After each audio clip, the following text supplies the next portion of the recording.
Programme میں ایک بار پھر خوش آمدید ناظرین. شیر علی ارباب صاحب اور سینیٹر کامران صاحب کی گفتگو آپ نے سنی. اب جیسے ہم نے شروع میں ذکر کیا کہ علی امین گنڈا پور صاحب کے حوالے سے ڈے ون سے پارٹی کے اندر کئی رہنما تھے جو ان پر تنقید کرتے آ رہے تھے, جلسوں کے حوالے سے, پارٹی کی اسٹریٹجی کے حوالے سے. یہ بھی الزامات عائد کیے گئے کہ وہ کمپرومائزڈ ہیں.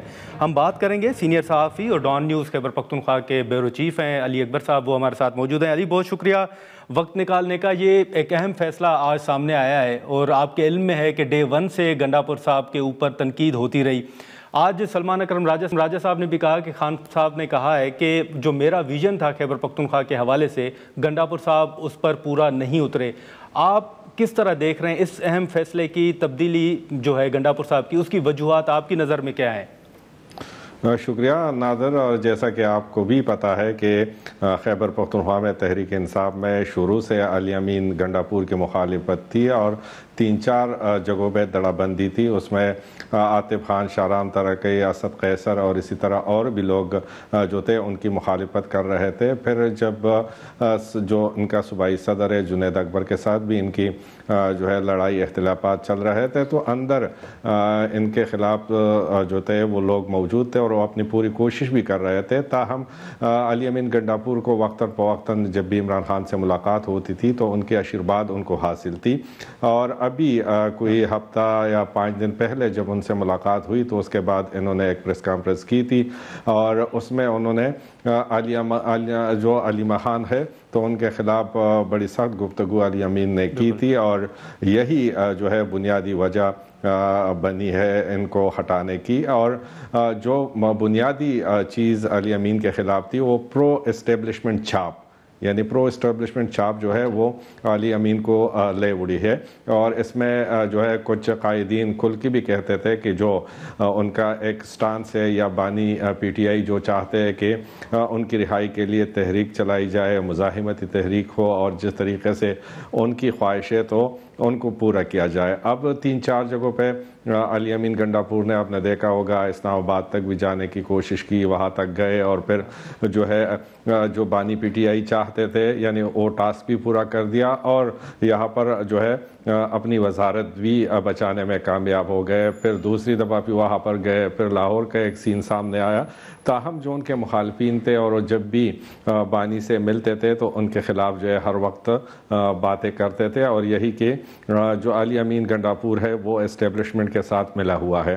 تو یہ بنیادی طور ان پہ چھاپ تھا. اور گزشتہ دنوں میں اس میں جو کاپی پیش تھی وہ عمران خان کی جو سسٹر تھی علیمہ خان, اور کل کی وہ مخالفت بھی کر رہی تھی اور ان پہ علی امین پہ الزامات بھی عائد کر رہی تھی کہ وہ صحیح طریقے سے نہیں جا رہے. لیکن علی, اب جو نام سامنے آ رہا ہے سہیل آفریدی کا, اور خیبر پختونخوا کے اندر امن امان کی صورتحال ہو, مذاکرات کا معاملہ ہو, سب کو ساتھ لے کر چلنے کی ایک بات ہو, سہیل آفریدی آپ دیکھ سکتے ہیں ابھی آپ کو سمجھ آ رہی ہے کہ جو سلمان اکرم راجہ صاحب بات کر رہے ہیں کہ گنڈا پور صاحب ویژن کے مطابق کام نہیں کر سکے, تو سہیل آفریدی کو آپ دیکھ رہے ہیں کہ ان کے لیے یہ کتنا بڑا چیلنجنگ ہوگا؟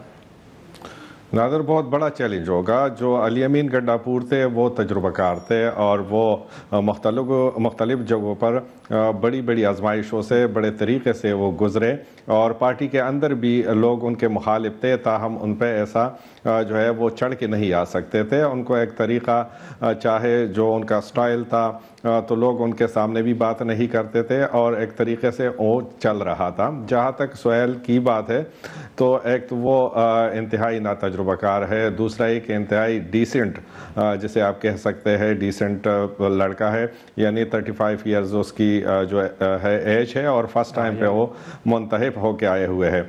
تاہم ان کو بھی بانی یا وہاں پر جو گروپ ہے ان کو بھی ایسا ایک بندہ چاہیے جن کو جس طرح کے احکامات ملے اور وہ اسی ٹاسک کو جو ہے وہ پورا کر سکے. تاہم ان کے ساتھ جو گروپ ہے یہ علی امین کیمپ کا ہی بندہ ہے اور ان کا بڑا قریبی ہے, تو جو ان کا گروپ ہے وہ تو ہے مضبوط, تاہم بہت سارے چیلنجز کا سامنا کرنا پڑے گا, اور اس کے لیے جو ہے کافی تجربہ ان کو جو ہے وہ درکار ہے. لیکن جیسے شروع سے آپ نے گورنر صاحب کی گفتگو سنی ہوگی یا دیگر اپوزیشن رہنماؤں کی، اور وہ گنڈاپور صاحب کو ہٹانے کے لیے بھی تحریک عدم اعتماد کی باتیں کر رہے تھے، آپ کے علم میں ہوگا یہ خبریں چلتی رہیں. لیکن اب اگر سی ایم صاحب نے استعفیٰ دیا ہے، سہیل آفریدی صاحب کو منتخب کروانا ہے پی ٹی آئی نے، آپ دیکھ رہے ہیں کہ دوبارہ کوئی پی ٹی آئی کے لوگ ٹوٹ سکتے ہیں یا اپوزیشن کی جانب سے وہ بھی اپنا کوئی امیدوار کھڑا کر سکتے ہیں، ایسا کوئی ماحول آپ کو نظر آ رہا ہے؟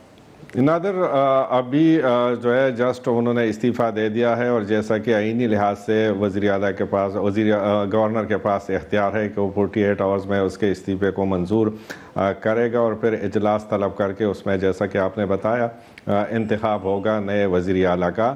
اور ایسے ماحول میں جو لگ رہا ہے اور جو ابھی تک ہم دیکھ کے آ رہے ہیں کہ جس طریقے سے بیانات سامنے آ رہے تھے، پھر مخصوص نشستیں جو سامنے آئی ہے اس میں اپوزیشن کی تعداد بڑھ گئی ہے، تو مجھے لگتا ہے کہ اپوزیشن جو ہے وہ پوری کوشش کرے گی کہ اپنا امیدوار لائے.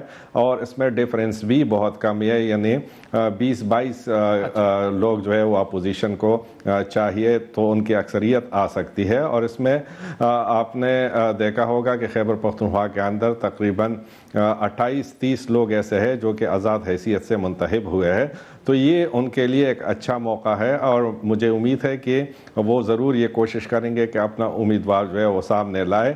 اور اس میں کچھ بھی ہو سکتا ہے، کیونکہ پہلے تو 2/3 اکثریت تھی، لیکن جو مخصوص نشستوں کے بعد فیصلہ آیا ہوا ہے اور جو تعداد بڑھ گئی ہے تقریباً 25 اپوزیشن کی، تو اب یہ تعداد 20-22 تک کم ہو کر رہ گئی ہے. اور یہ جو اپوزیشن کوشش کرے تو مینیج ہو سکتا ہے کہ یہ فگر جو ہے وہ برابر بھی کرے. تو آگے ان کا جو ہے وہ اس طرح نہیں ہے کہ انہوں نے نامزد کر دیا اور ان کا انتخاب ہو جائے گا. اپوزیشن کی جانب سے بہت سخت مقابلے کا سامنا کرنا پڑے گا. ہاں، مقابلے کے ساتھ ساتھ علی آپ کوئی سرپرائز بھی دیکھ رہے ہیں، کوئی کہ سرپرائز کا بھی کوئی امکان ہے؟ جی، آف سیٹ بھی ہو سکتا ہے. سرپرائز تو بالکل مطلب جو ہے ہم ایکسپیکٹ کر سکتے ہیں، کیونکہ جو صورتحال خیبر پختونخوا کے اندر ہے، اور بالخصوص کیونکہ اب لوگ اس طرح کی چیزوں سے تنگ آئے ہوئے ہیں. 2 بار لوگ مطلب ایم پی اے منتخب ہو گئے ہیں، لیکن ابھی تک وہ اپنے علاقوں میں کام نہیں کر سکتے. اسی طرح جو ہے حکومت چل نہیں پا رہی ہے، دہشت گردی جو ہے وہ عروج پر ہے. تو ایسے میں ہر ایک بندہ جو ہے وہ چاہتا ہے کہ وہ اپنے علاقوں کے لیے کام کرے. اور دوسرا یہ کہ اب جیسا کہ مسلم لیگ نون کی وفاق میں حکومت ہے، اسی طرح پیپلز پارٹی بھی جو ہے مضبوط ہے، مولانا فضل الرحمان بھی ہے، ANP بھی ہے، تو یہ کوشش وہ ضرور کریں گے کہ سرپرائز جو ہے وہ دے دیں.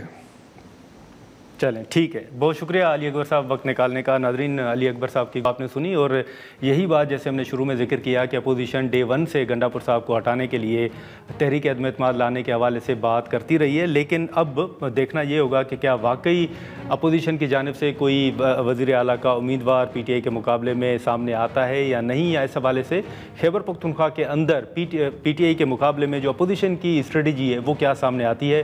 آج کے پروگرام میں اتنا ہی، اجازت دیجیے، اللہ حافظ.